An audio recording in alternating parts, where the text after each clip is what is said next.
Pemirsa, pasca mundurnya Airlangga Hartarto sebagai Ketua Umum Partai Golkar, format koalisi partai politik maupun kandidat gubernur di Pilkada serentak 2024 terancam ikut berubah. Saat ini Koalisi Indonesia Maju sepakat mendorong Ridwan Kamil di Pilkada Jakarta, padahal sebelumnya Airlangga Hartarto lebih menyukai Ridwan Kamil untuk bertarung di Jawa Barat. Selain itu pemirsa, Airlangga Hartarto bersama dengan PD Perjuangan sempat mendorong Airin Rahmidiani untuk maju di Pilkada Banten. Namun dengan mundurnya Airlangga, akankah nama Airin tetap diusung oleh Partai Golkar dan PD Perjuangan? Untuk membahasnya telah bergabung bersama kami Wakil Ketua Umum Golkar Ahmad Doli Kurnia, nanti akan bergabung bersama kami. Yang saat ini sudah bergabung ada pakar politik Muhammad Kodari dan juga Direktur Eksekutif Lembaga Survei Poltreking Indonesia Hanta Yuda. Selamat petang semuanya, kita menuju ke Mas Hanta dulu. Mas Hanta, dengan mundurnya Airlangga Hartarto sebagai Ketua Umum Partai Golkar, kantong-kantong atau basis suara di pilkada mana yang petanya akan berubah, Mas Hanta?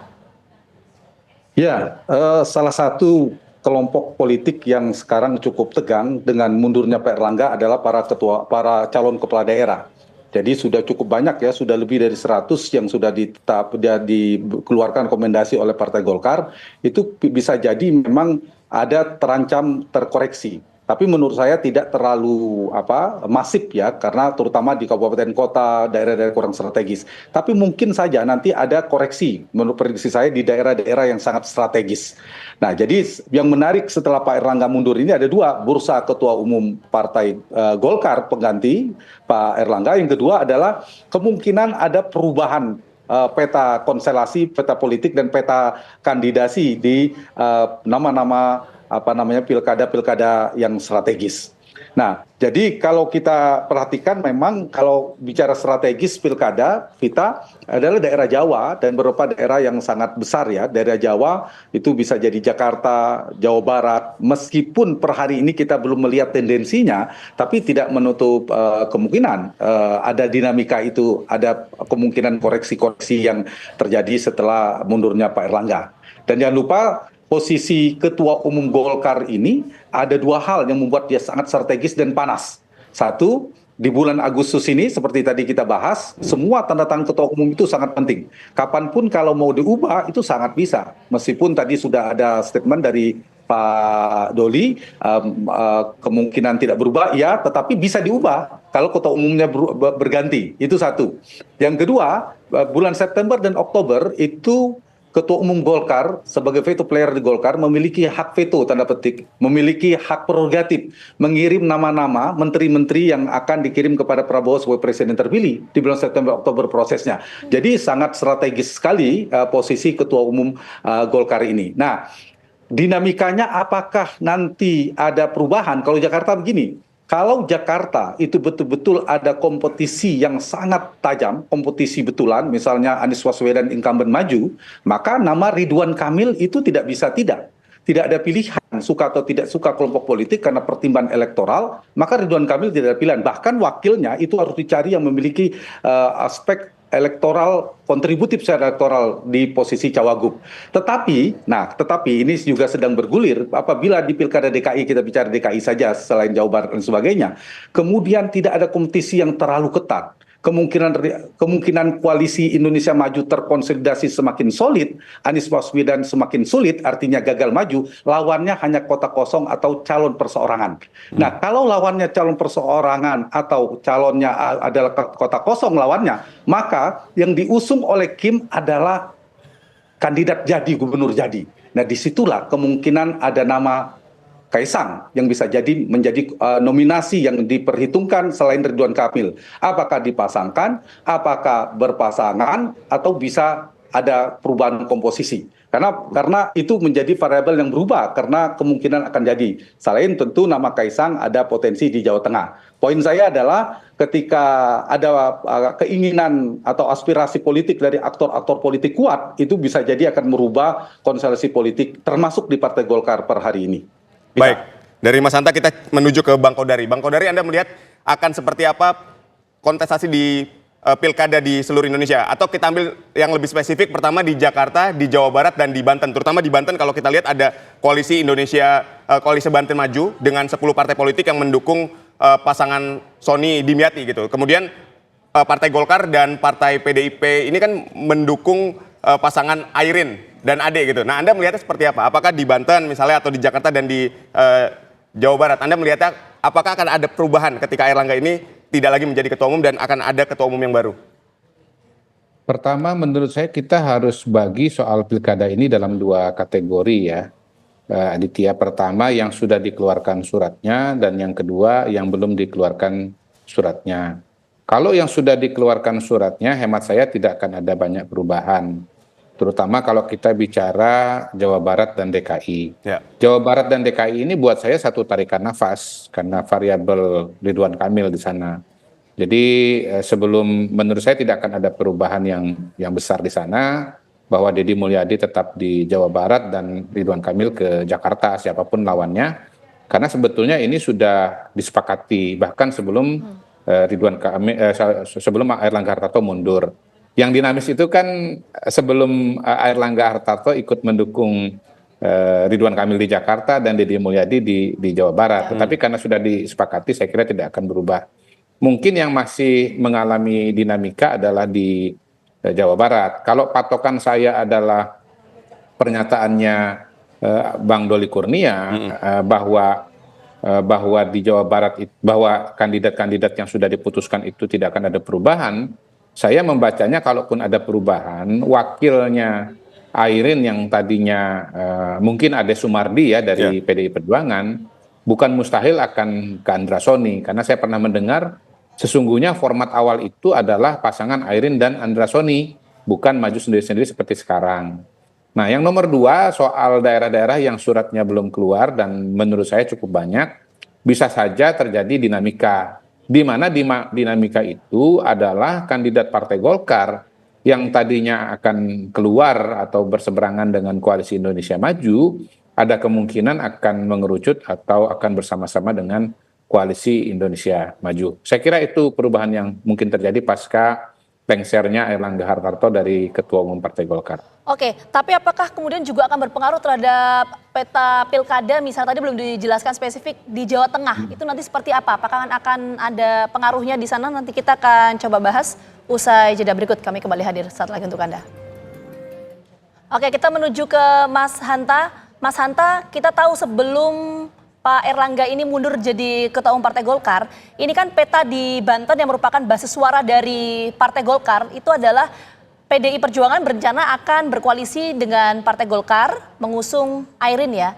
Tapi apakah dengan pasca Pak Airlangga ini mundur sebagai Ketua Umum Partai Golkar akan ada migrasi dukungan yang diberikan oleh Partai Golkar terhadap tokoh tertentu atau gimana Mas Hanta?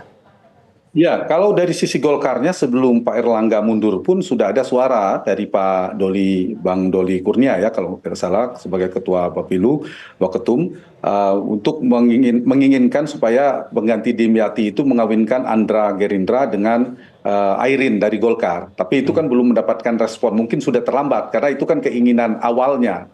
Belakangan Pak Dasko Gerindra sudah membangun komunikasi yang sangat erat, terkonsolidasi hampir 10 partai ya. Nah itu yang mungkin harus dikomunikasikan. Apakah ini mungkin ada perubahan? Tentu saja ada kemungkinan. Tapi publik akan melihat akan beda sekarang ini. Karena Gerindra sudah terlanjur bersama Dimyati, apakah mungkin melepas sebegitu saja Pak Dimyati dilepaskan? Itu akan menjadi sedikit merusak citra di publik terhadap koalisi ini termasuk Partai Gerindra yang menjadi poros utamanya.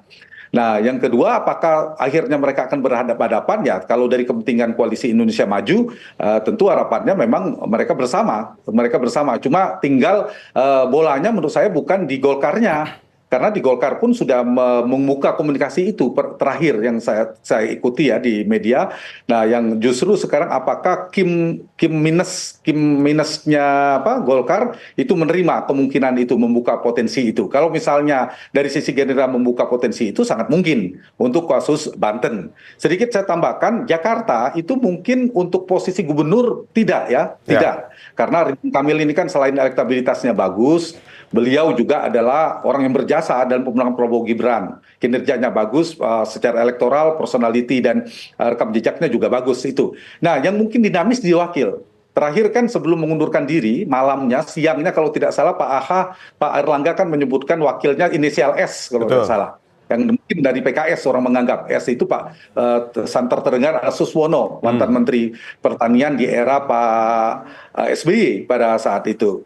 Nah, jadi sangat mungkin apakah misalnya PKS masuk dalam pemerintahan sehingga tidak harus mengambil wagub, sehingga Anies tetap tidak bisa melaju, apakah mungkin masuk nama baru, namanya Kaisang, ada S juga tapi di tengah, Airlangga Kaisang. Jadi ada dua opsi ini, Ridwan Kamil dengan Kaisang atau Ridwan Kamil karena santer tersebut juga kan, atau bersama dengan PKS yaitu Pak Suswono. Dengan PKS penting untuk mematikan potensi koalisi bersama Pak Anies supaya tidak maju katakanlah. Tapi kalau kemudian tanpa wakil pun ternyata PKS sudah gabung pemerintahan Prabowo ke depan, itu kan bisa membuka ruang Kaisang untuk menjadi opsi. Nah yang ketiga, Kaisang kalau tidak di Jakarta mungkin bisa di Jawa Tengah, kita masuk di Jawa Tengah. Di Jawa Tengah yang menguatkan nama Pak Lutfi, mantan Kapolda Jawa Tengah, Ahmad Lutfi dan Kaisang yang santer kuat akan dipasangkan, dikawinkan, dan ini dengan mundurnya Pak Erlangga menurut saya belum terlihat tendensi terlalu kuat mempengaruhi signifikan di peta di Jawa Tengah. Jadi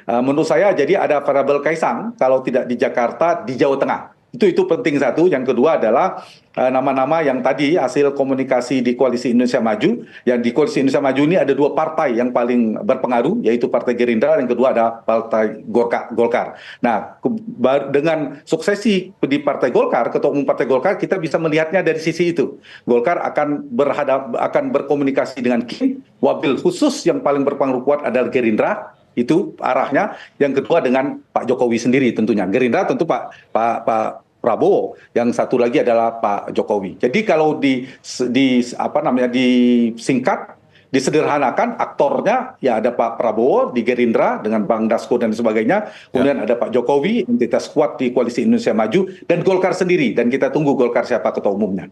Baik, kita sudah bergabung dengan Bang Ahmad Doli Kurnia. Bang Doli, ini langsung saja kita konfirmasi setelah mundurnya Pak Erlangga Hartarto, apakah peta Golkar di Pilkada 2024 ini akan juga berubah? Insya Allah tidak akan banyak perubahan ya, saya kira, karena selama ini kan Golkar keputusannya itu secara institusional ya, bukan orang per orang. Jadi keputusan yang selama ini diambil sampai saat ini kan sudah ada kita terbitkan 22 provinsi ya, calon gubernur dan wakil gubernur, dan kemudian ada 328 kabupaten kota. Nah semuanya itu selama ini Bang Doli? Bang Doli? Ya, dilakukan secara dilakukan secara institusional. Jadi kalaupun terjadi pergantian ketua umum nanti, ya itu sebetulnya kami sudah punya juga mekanisme sendiri yang sudah bisa berjalan ya, sesuai dengan mekanisme, mudah-mudahan tidak terganggu. Oke, Bang Doli, jadi untuk khusus di Pilkada Banten, artinya apakah Golkar tetap akan mengusung kader internalnya Airin di Pilkada Banten? Ini basis suara dari Golkar kan karena Banten itu. Bisa dipastikan itu nggak? Seperti yang saya sampaikan beberapa kali, untuk Banten, selama ini kan memang Ibu Airin ini sudah kita persiapkan dari 3-4 tahun yang lalu. Bahkan kita sudah uji Ibu Airin ini apakah punya kekuatan elektoral atau tidak. Dengan kita calonkan beliau kemarin di pemilihan legislatif. Dan alhamdulillah terpilih dengan suara yang cukup signifikan. Ya. Nah tapi walaupun kita punya calon yang bagus, teruji secara elektoral gitu. Tapi tetap saja di dalam peraturan undang kita kan pencalonan itu oleh partai politik dan gabungan partai politik. Kami tidak punya keistimewaan untuk bisa mencalonkan sendiri ya, makanya kami memerlukan koalisi dengan partai politik yang lain. Nah sampai sekarang kami terus melakukan pendekatan ya. Pertama tentu dari awal kita menginginkan sekali kalau bisa bersama-sama dengan Koalisi Indonesia Maju.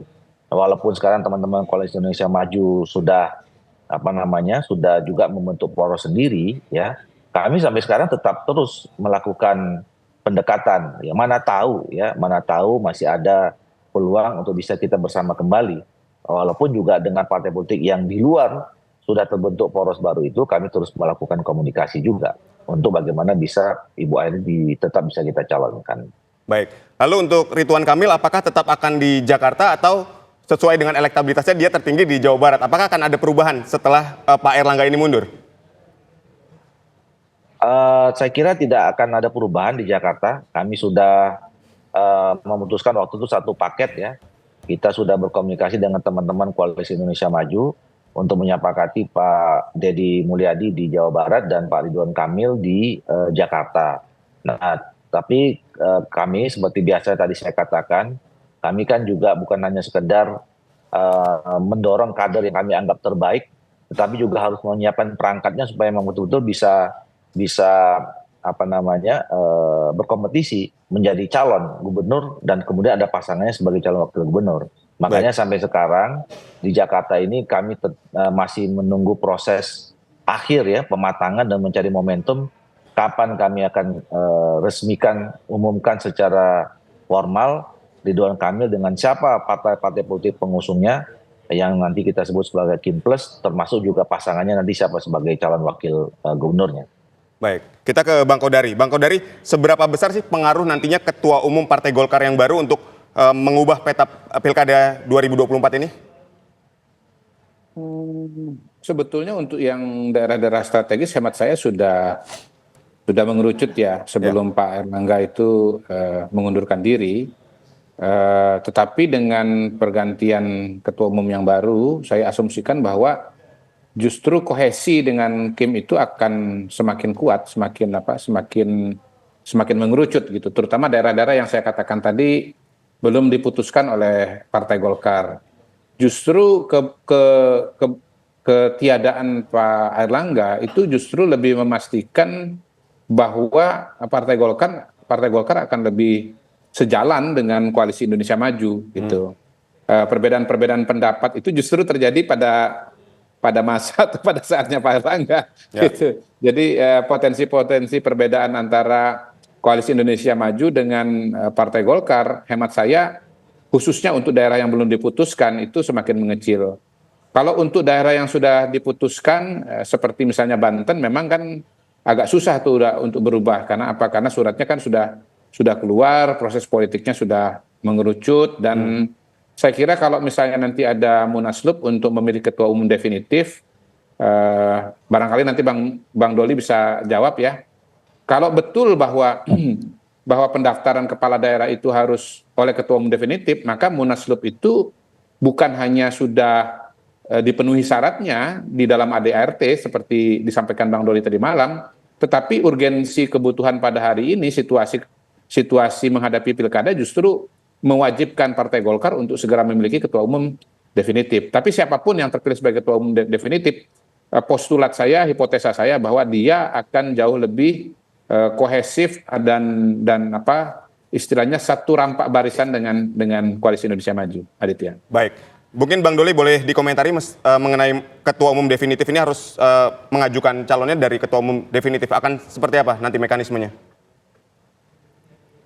Ya kalau kita bicara mekanisme ya setelah pengunduran seorang ketua umum maka kemudian pengunduran itu harus dilegitimasi ya, harus disahkan dalam institusi yang kita sebut sebagai rapat pleno yang insya Allah akan kita laksanakan besok malam. Nah setelah itu diterima maka secara resmi baik secara de facto maupun de jure Pak Erlangga Hartarto sudah resmi tidak lagi menjabat sebagai ketua umum. Nah otomatis kita harus menunjuk ya pelaksana tugas ketua umum. Jadi besok agenda rapat pleno itu dua yang utama. Satu mengesahkan dan menyepakati penerimaan ya pengunduran diri Pak Erlangga Hartarto, kemudian juga menyepakati siapa yang menjadi pelaksana tugas. Nah setelah itu pelaksana tugas itu harus segera mempersiapkan ya, menetapkan waktu dan kemudian membentuk panitia untuk menggelar munas luar biasa yang saya setuju, saya kira bukan hanya karena kepentingan untuk pilkada saja, tetapi juga sebaiknya jangan terlalu lama ya pelaksana tugas itu dijabat oleh seseorang, tapi lebih bagus secara definitif. Oke, baik nanti kita tapi sama-sama betul menunggu. Bang Doli bahwa pendaftaran ke KPU itu wajib ketua umum definitif untuk pencalonan kepala daerah, apa betul Pak Bang Doli? Jadi dalam PKPU yang baru itu dimungkinkan ya, tergantung kalau misalnya istilah pelaksana tugas itu tercantum di dalam peraturan organisasi itu sangat dimungkinkan. Makanya kan orang bertanya-tanya kemarin soal P3 kan, itu kan kemarin Pak Mardiono kan PLT sampai sekarang, tapi ya nyatanya pada pendaftaran caleg kemarin bisa. Nah, jadi memang di PKPU sekarang dibuat lebih agak fleksibel. Oke, baik. Nanti kita lihat konstelasi menuju kontestasi pilkada seperti apa dinamikanya. Sekali lagi terima kasih banyak Bang Doli, Bang Kodari dan juga Mas Hanta atas waktunya sudah bergabung bersama kami. Sehat selalu. Terima kasih.